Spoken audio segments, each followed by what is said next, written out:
आज सगळीकडे बॅनर लागलेत, पोस्टर लागलेत, शिवसेना प्रमुखांचे फोटो आहेत.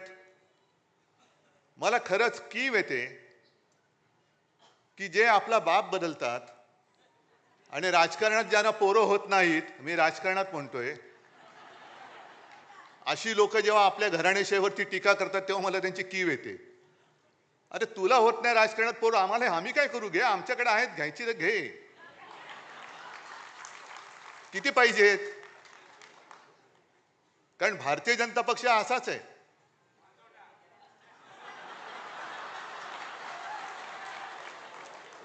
नाही, तुम्ही जो शब्द वापरला शिवसेना प्रमुखाने आणखीन वापरला असता पुढचा, पण ते सत्य आहे. आपण सत्य नाकारतो का कधी? त्याच्यामुळे हे सत्य त्यांनी स्वीकारलं पाहिजे की त्यांना आजपर्यंत कधी पोरं नाही झाली, म्हणून दुसरे नेते हे स्वीकारायचे, ते मोठे करायचे.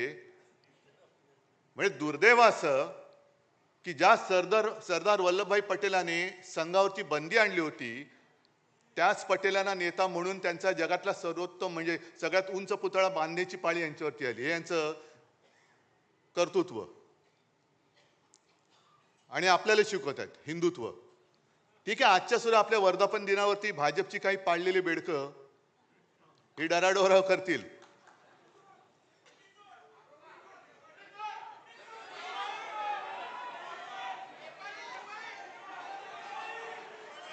मी आणखीन काय बोलण्याची गरज आहे त्याच्यावर? कारण ह्याच हॉलमध्ये शिवसेना प्रमुखांचं ते गाजलेलं भाषण आहे, तर ती आठवण झाली तरी पुरे.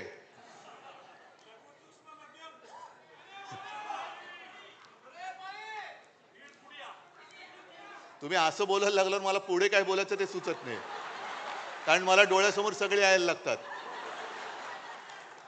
तर ही सगळी पाळीव बेडकं ही यायला लागतील, बोंबलतील. पण या चोरांना खरंच मी तर म्हणेन लाज लज्जा शरम काही त्यांनी ठेवलेली नाहीये. नॅपकिन आहे तो सुद्धा काय ठेवला ते कळत नाही.